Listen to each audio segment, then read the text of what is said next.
you have a job? Do you want a job? Have you been looking for a job to no avail?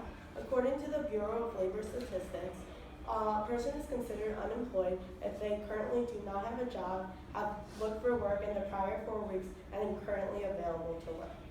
So according to Sue McGuire's peer-reviewed journal on youth unemployment, she states that youth unemployment has been on the rise since the beginning of the economic crisis in 2008. I find this statistic to be quite alarming, as many people in this room fit into this age bracket. We're all here at the University of Florida obtaining our degrees in the hopes of entering the workforce in the near future. So as a finance major in the Hefner School of Business, I have extensively studied the causes as well as the effects of unemployment in the workforce. I have learned that unemployment is always in the workplace and that it never goes away. So it's very important to be properly informed about the different types of unemployment, how unemployment affects you as an individual and us overall. I know as college students, times can be really rough. This is the first time that many of us are living on our own. It's the first time we have to manage our own finances, and we're just going through a lot of transitional phases. So today I hope that I can explain to you the 3 different types of unemployment, how we measure unemployment in the workforce, and also methods that the government as well as us citizens can take in order to decrease unemployment. And by the end of this presentation, I hope that you'll be able to be more informed about this topic overall. So to begin, I'm going to break down unemployment into 3 different categories. These 3 different categories are structural unemployment, frictional unemployment, and cyclical unemployment. Each type of unemployment has its own specific characteristics and affects the overall unemployment rate in different ways and happens at different times during the year. So the first type of unemployment is structural unemployment. Structural unemployment results from the mismatch between the jobs available and worker skills. Structural unemployment usually results from technological advances or trade agreements that happen in the workforce.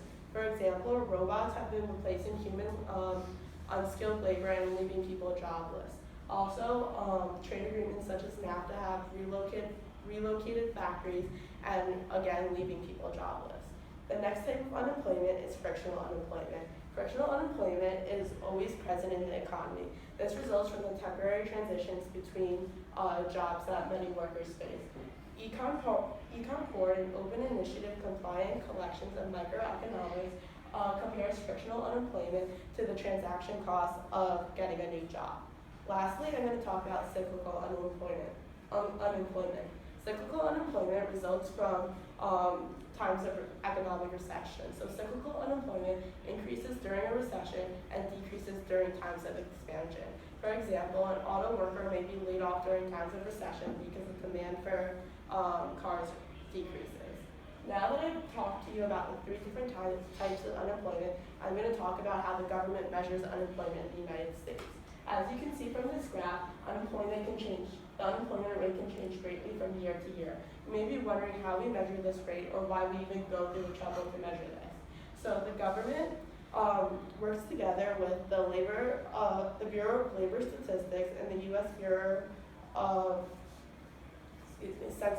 U.S. Census Bureau in order to collect data so that policymakers can be properly informed about the unemployment rate and what is going on in the economy so they can make good decisions and help fix any problems that might occur.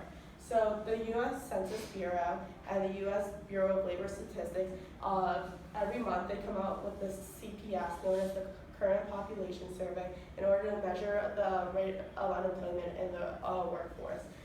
They do not survey every single person, since that would be unreasonable, but they survey the Bureau of Labor Statistics states that they survey about 60,000 households every month. Finally, for this part, I thought it was really interesting to look up the unemployment rate where we all live, Gainesville, Florida. So as of August 2016, Gainesville, Florida had an unemployment rate of 4.4%. Overall, this was a little bit lower than Florida as a state. Now that I've talked about how we measure unemployment, I'm finally going to talk about ways that we can reduce unemployment in the workforce. So there's many different possible solutions and methods that people say that you can reduce unemployment, but I'm just going to talk about 3 specific ones. The first one is from the supply side, approach. So supply side economics reduces unemployment by increasing education and training, reducing power trade unions, increasing education, employment subsidies, and improving market flexibility. Next, I'm going to talk about from a demand side approach. From a demand side approach, they use expansionary fiscal policy in order to reduce unemployment. By doing this, they increase the demand for products, and by doing this, you decrease unemployment overall. They also cut taxes when doing this. The last type of unemployment, a way to cut down unemployment, is by cutting taxes. When you cut taxes, you make it easier for people to spend more money and have more income readily to spend. So by doing this, again, unemployment will decrease.